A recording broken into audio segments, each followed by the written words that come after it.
नमस्कार, मी Sunita बुरकुल cooking with Sunita बुरकुल आपल्या YouTube channel तुम्हा सगळ्यांचं खूप खूप स्वागत आहे।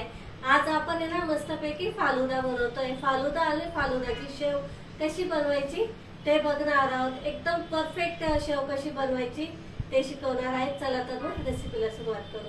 हे बघा, आता इथे ना मी अर्धा कप कॉर्नफ्लॉवर घेतलेला आहे। तुम्ही कॉर्नफ्लॉवरच्या ऐवजी अरारोट पण घेऊ शकता, पण कॉर्नफ्लॉवरनेच ही शेव ना बनवली जाते, म्हणून मी इथे कॉर्नफ्लॉवर घेतलेलं आहे।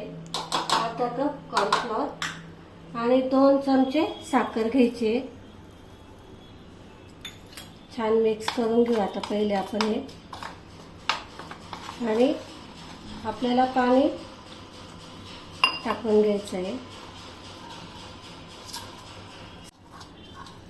सगळ्या गाठी गोठळ्या आहेत ना मस्त छान अशा मोडून घ्यायच्या आहे। हे बघा, आता हे ना थोड्या साईडला ठेवू आपण। आता इथे आपण ना सब्जा घेतोय। हे बघा, 1.5 चमचा सब्जा घेतलेला आहे। त्यामध्ये पाणी टाकायचं आपल्याला। एक 10-15 मिनिटं साईडला ठेवून देऊ आता हे। आता मी इथे ना नॉनस्टिकची कढई घेतलेली आहे। त्याच्यामध्ये आपलं कॉर्नफ्लॉवरचं जे आपण बॅटर करून ठेवलेलं आहे ना ते टाकून घ्यायचं आणि छान असं आता ढवळत राहायचं, म्हणजे याच्या गाठी गोठळ्या अजिबात होणार नाही। आणि शक्यतो नॉनस्टिकचीच घ्या कढई, कारण मग याला आहे ना चिपकत नाही।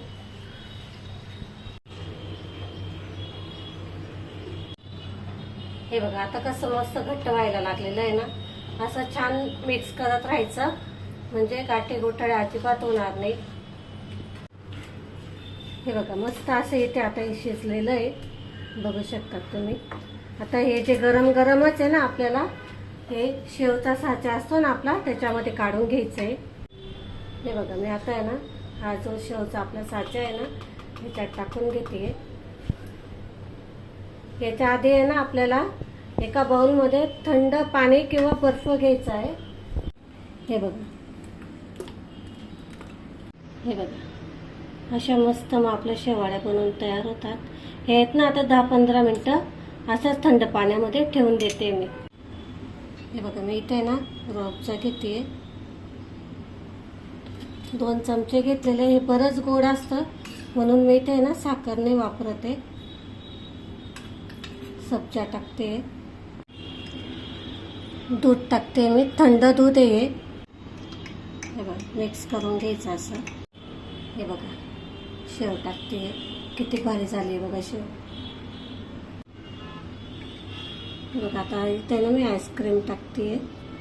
हे बघा, थोडे ना ड्रायफ्रूट टाकते मी, ऑप्शनल आहे, तुम्हाला आवडत असेल तर टाका। काजू बदामचे काप टाकले, इथे थोडी तुटी फ्रुटी टाकलेली आहे, दोघी कलरचे टाकले आहेत मी। इथे मस्त अशी आपली फालुदाची शेव आणि फालुदा बनवून तयार झालेला आहे। खूप छान टेस्टी लागतं। अजिबात बाहेरचं काही सामग्री आणायची गरज नाही, घरातच इथे तुम्ही बनवून घेऊ शकता। व्हॅनिला आईस्क्रीमची यापूर्वी मी व्हिडिओ टाकलेला आहे, तुम्ही तो बघू शकता। इथे आपण फालुदासाठी कॉर्नफ्लॉवर वापरले, तुम्ही इथे अरारोट पण वापरू शकता, पण अरारोटचं एवढं परफेक्ट येत नाही, म्हणून म्हणजे पारंपरिक पद्धतीने करतात ना कॉर्नफ्लॉवर, तेच आपण इथे वापरलेले आहे। तुम्हाला जर व्हिडिओ आवडला असेल तर लाईक, शेअर आणि सबस्क्राईब करायला अजिबात विसरू नका। आपण अशाच नवीन रेसिपींसोबत पुन्हा भेटू, तोपर्यंत नमस्कार।